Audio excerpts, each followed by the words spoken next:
तो नमस्कार, स्वागत है आप सबका वापस मास्को 9 में और मैं हूं मास्क। तो चलिए पढ़ते हैं।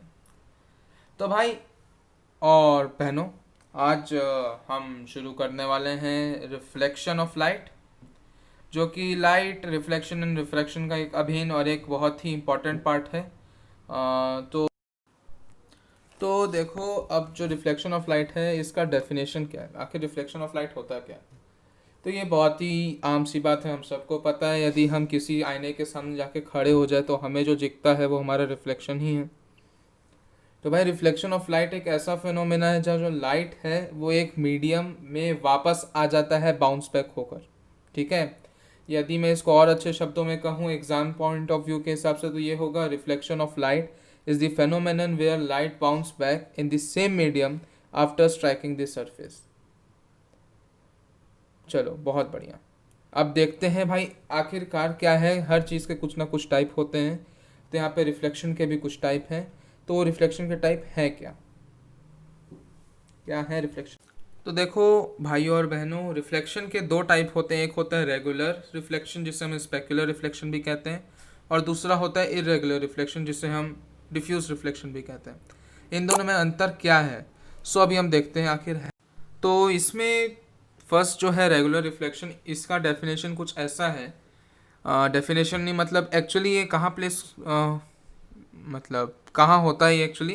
ये होता है हाईली पॉलिश्ड सरफेसेस पर, जैसे कि ग्लास हो गया, सिल्वर ग्लास मिरर हो गया, जो बहुत ही हाईली पॉलिश्ड होते हैं।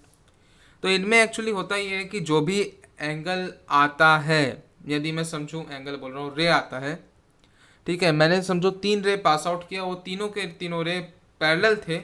तो जो रिफ्लेक्टेड रे भी होंगे वो तीनों के तीनों भी पैरेलल ही होंगे। ठीक है, तो यानी ये रेगुलर रिफ्लेक्शन है। इसे हम स्पेक्युलर रिफ्लेक्शन भी कहते हैं। और जो दूसरा टाइप होता है ये है इरेगुलर रिफ्लेक्शन। इरेगुलर रिफ्लेक्शन को हम लोग हर रोज़ देखते हैं, और यही एक मेन फेनोमेना है। ये बोलो कि यही एक रिफ्लेक्शन है जिससे हम आसपास की चीज़ों को देख पा रहे हैं। तो ये रफ सरफेसेस पे होता है, जहाँ पे पॉलिश्ड नहीं होता। जैसे कि यदि तुम टेबल देख लो, कोई लकड़ी का टुकड़ा देख लो जिसको पॉलिश नहीं किया हो, या फिर तुम कोई भी ऐसा चीज़ देख लो, ज़मीन देख लो, फर्श देख लो, सीमेंटेड देख लो, रोड देख लो, ये सब एक्चुअली इरेगुलर सरफेसेस हैं, ये रफ सरफेस है। तो यहाँ पे इरेगुलर रिफ्लेक्शन होता है। यहाँ पर यदि तुम तीन लाइट रेस को पैरेलली थ्रो करोगे इसकी तरफ, तो ज़रूरी नहीं है कि वो पैरेलली जाए। ठीक है, जैसे कि डायग्राम में देखा जा सकता है। ठीक है, तो हम लोग जो दुनिया में देखते हैं जो भी चीज़ें, मोस्टली इसी की मदद से हम देख पाते हैं, इरेगुलर रिफ्लेक्शन की मदद से। रेगुलर रिफ्लेक्शन से भी हम देख पाते हैं और इरेगुलर रिफ्लेक्शन से भी देख पाते हैं।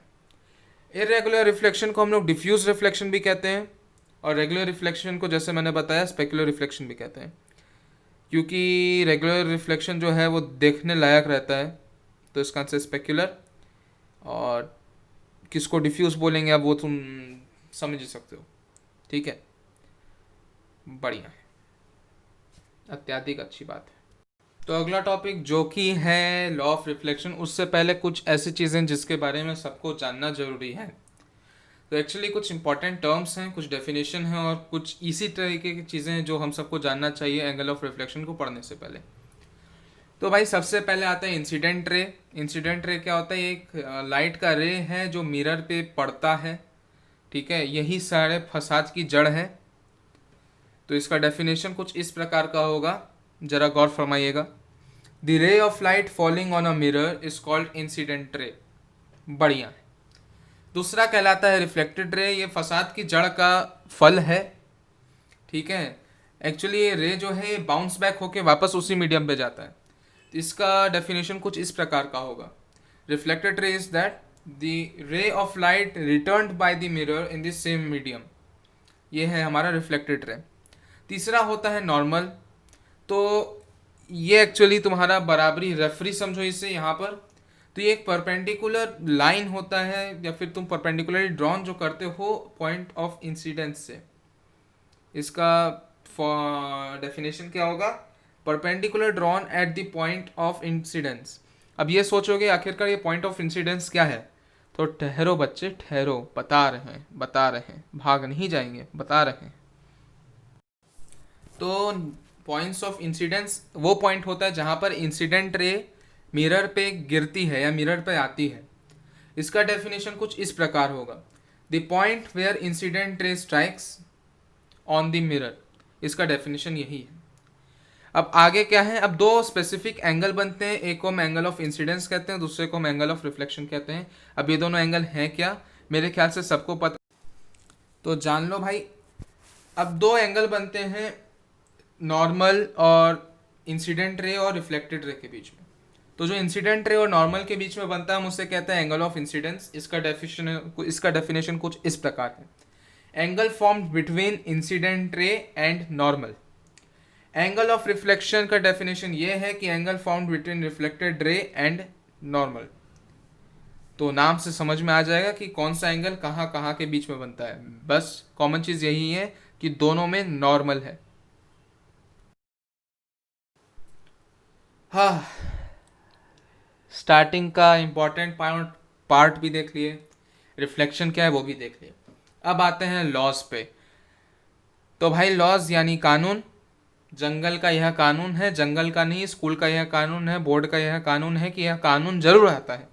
तो अपने कान, आंख, नाक, दिमाग सब कुछ खोल कर बैठ के इसको ध्यान से सुनना। बहुत ही ईजी है, अत्याधिक आसान है, सरल और सुंदर। तो सुनिए, एंगल ऑफ इंसिडेंस और एंगल ऑफ रिफ्लेक्शन बराबर होते हैं, जन्मजात से पढ़े आ रहे हैं हम ये। या फिर हम ये कहें angle i equals to angle r, हम इसको ये भी कह सकते हैं theta equals to theta r. बहुत अच्छी बात है।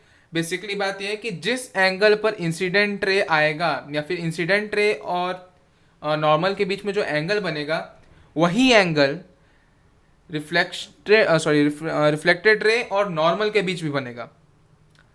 यानी जिस एंगल पर इंसिडेंट रे आएगा उसी एंगल पर जाएगा, जैसे आओगे वैसे जाओगे, जिस एंगल से घुसोगे उस एंगल से टकरा कर वापस जाओगे।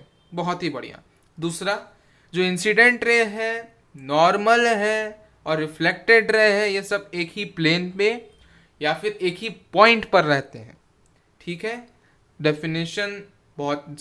बहुत आसान है, यहाँ पे डायग्राम से भी समझा जा सकता है। क्या है, इंसिडेंट रे, नॉर्मल और रिफ्लेक्टेड रे सेम प्लेन पर ही आते हैं। बहुत ही आसान, सरल, कोई ज़्यादा रॉकेट साइंस नहीं है, सबसे आसान है। तो अब हम जानने वाले हैं इमेज के बारे में, जिसको हम करेंगे बाद में।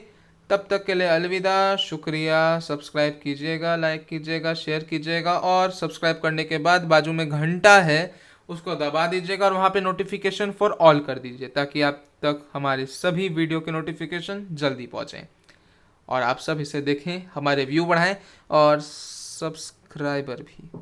जी, बहुत बहुत धन्यवाद। अगले वीडियो में कंटिन्यू इमेजेस में, मिलते हैं अगले वीडियो में।